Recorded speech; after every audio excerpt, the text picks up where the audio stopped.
ചികിത്സാ പിഴവിനെക്കുറിച്ച് പരാതി ഉയരുക, അധികൃതർ അത് നിഷേധിക്കുക, ഇതൊക്കെ നമ്മുടെ നാട്ടിൽ പതിവാണ്. പക്ഷേ ഇതിന്റെ പേരിൽ ആരെങ്കിലും നിയമം കയ്യിലെടുക്കുന്ന രീതിയിലേക്ക് പോയാൽ അതൊരിക്കലും അംഗീകരിക്കാൻ കഴിയില്ല.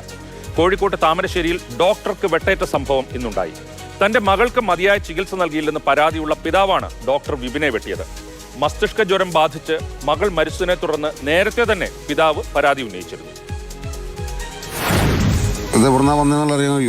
റിപ്പോർട്ടിൽ കഴിയില്ല. ഈ ഒരു ദിവസം കൊണ്ട് എങ്ങനെയാണ് ഈ അമീബ ഇങ്ങനെ ആയിരുന്നു ഉള്ളത് അറിയാൻ പറ്റുമോ? അതും അറിയണം. ഈ ഒരു ദിവസം കൊണ്ട് എങ്ങനെ കുട്ടി ഇത്രയും ഈ അമീബ ഒന്നരാഴ്ച എടുക്കില്ലേ? ബുധനാഴ്ച വരെ സ്കൂളിൽ പോയിക്കൊണ്ടിരുന്നതല്ലേ? അതെ, ബുധനാഴ്ച സ്കൂളിൽ പോയതാണ്.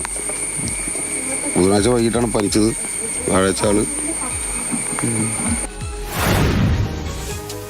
മകൾക്ക് വേണ്ട ചികിത്സ നൽകുന്നതിൽ വീഴ്ച വന്നു എന്ന വികാരത്തിലാണ് ഇങ്ങനെ സംഭവിച്ചതെന്നാണ് കുട്ടിയുടെ അമ്മ ഇപ്പോൾ പറയുന്നത്. മെഡിക്കൽ റിപ്പോർട്ട് തന്നതെന്നാണ്, മെഡിക്കലിന് പറഞ്ഞതെന്നാണ് നിങ്ങൾ ഞങ്ങൾക്ക് തന്ന റിപ്പോർട്ട്.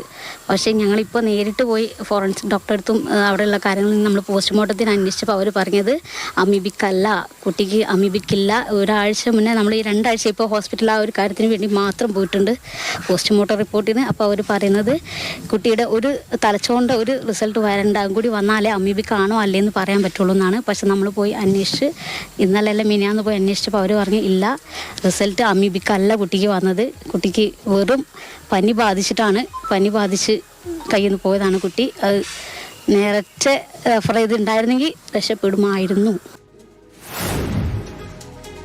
ഇപ്പോൾ ഡോക്ടറെ വെട്ടിയ പിതാവിന്റെ പേരിൽ വധശ്രമത്തിന് കേസെടുത്തു എന്ന വിവരമാണ് അവസാനം വരുന്നത്. കഴിഞ്ഞ ദിവസമാണ് പാലക്കാട്ട് 8 വയസ്സുകാരിയുടെ കൈ ചികിത്സാ പിഴവിനെ തുടർന്ന് മുറിച്ചു മാറ്റേണ്ടി വന്നത്. സ്വാഭാവികമായും അന്ന് പരാതിയുണ്ടായി. പരാതിയിൽ കഴമ്പുണ്ടെന്ന് കണ്ട് നടപടിയുമുണ്ടായി. ഇവിടെ മകളെ നഷ്ടപ്പെട്ട പിതാവിന്റെ വികാരം നമുക്ക് മനസ്സിലാകും. പക്ഷേ അതിനുള്ള പരിഹാരം ഡോക്ടറെ ആക്രമിക്കലല്ല. ഡോക്ടർമാരിൽ തെറ്റുവരുത്തുന്നവരുണ്ടെങ്കിൽ അവർക്കെതിരെ നടപടി ഉണ്ടാകണം. അത് മാതൃകാപരമായ രീതിയിൽ തന്നെ വേണം എന്ന് ഈ സമൂഹത്തിന് നിർബന്ധവുമുണ്ട്. പക്ഷേ ഡോക്ടറെ വെട്ടിപ്പരിക്കേൽപ്പിക്കുന്നത് പോലുള്ള നടപടികൾ മൊത്തം സംവിധാനത്തെ താറുമാറാക്കുകയുള്ളൂ.